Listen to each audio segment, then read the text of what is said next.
Welcome to Enlighten Your Souls with Islamic knowledge provided by the platform of Ruke Buli, Speech of Soul.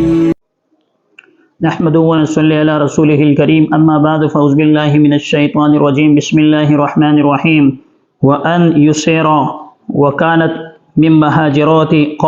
قال لنا رسول الله صلى الله عليه وسلم عليكن بالتسبيح والتحليل والتقديس وعقدنا بالأنامل فإنهن مسؤولات مستنطقات ولا تغفلن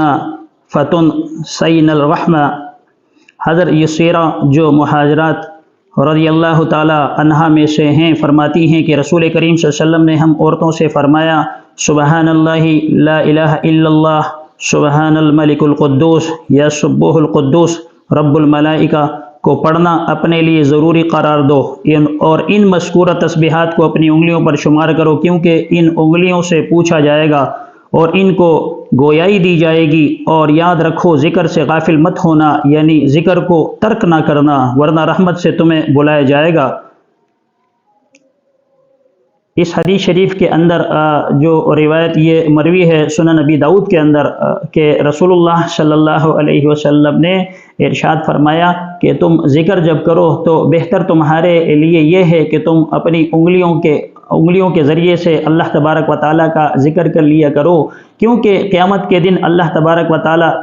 پوچھے گا، یعنی انسان کے ہاتھوں سے پوچھا جائے گا، انسان کے پاؤں سے پوچھا جائے گا۔ اسی طرح انسان کے بعض اعضاء ایسے ہیں جن کی طرف اللہ تبارک و تعالیٰ اشارہ فرمائیں گے اور وہ گویائی دیں گے کہ ہم سے فلاں فلاں گناہ سرزد کیے گئے، یعنی ہم سے فلاں گناہ کروائے گئے۔ اسی لیے رسول اللہ صلی اللہ علیہ وسلم نے ارشاد فرمایا کہ تم اپنی انگلیوں کے ذریعے سے اللہ تبارک و تعالیٰ کی تسبیحات ذکر کیا کرو، یعنی سبحان اللہ، الحمدللہ، اللہ اکبر، اور اسی طرح استغفار، درود شریف، جتنے بھی مسنون ذکر و اذکار ہیں ان کو وہ انگلیوں کے ذریعے سے یہ پڑھنا افضل اور بہتر ہے۔ ایک تو یہ ہے فقہا فرماتے ہیں کہ جو شخص بھی اپنی انگلیوں کے ذریعے سے اللہ تبارک و تعالیٰ کا ذکر کرے گا اور اس کی تسبیح اور حمد و ثنا بیان فرمائے گا تو اللہ تبارک و تعالیٰ قبر کے اندر بھی جب اس کا جسم وہ ملیا میٹ ہو جائے گا اور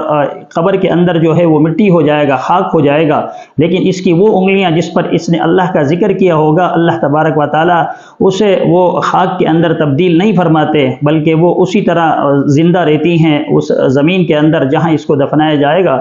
تو ایک تو یہاں اس کا جو جسم ہے وہ زمین کے ساتھ خاک نہیں ہوگا، اور دوسری یہ ہے کہ دوسری بات یہاں یہ ذکر فرمائی ہے اگر کوئی شخص جو ہے وہ انگلیوں کے ساتھ اللہ تبارک و تعالیٰ کا ذکر کرے گا تو اللہ تبارک و تعالیٰ اس ذکر کی برکت سے اس کی جو انگلیاں ہیں کل قیامت کے دن اس کے ذکر کے بارے میں بھی گواہی دیں گی اور اللہ تبارک و تعالیٰ کی کبریائی کے بارے میں بھی گواہی دیں گی کہ ہم نے ان انگلیوں کے ذریعے سے اللہ تبارک و تعالیٰ کی حمد و ثنا اور اس کی تسبیح بیان کی ہے۔ لہٰذا بہتر اور افضل یہ ہے کہ زیادہ سے زیادہ کثرت کے ساتھ ذکر کیا جائے اور اس کو ملحوظ نظر رکھا جائے کہ اس میں انگلیوں کا استعمال بھی کیا جا سکے تاکہ کل قیامت کے دن جب یہ انگلیاں گواہی دیں اللہ کے دربار میں تو اس وقت وہ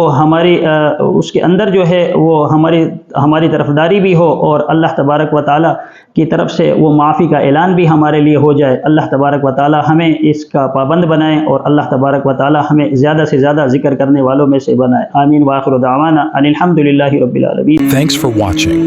For more Islamic lectures, kindly subscribe to Ruke Buli on YouTube.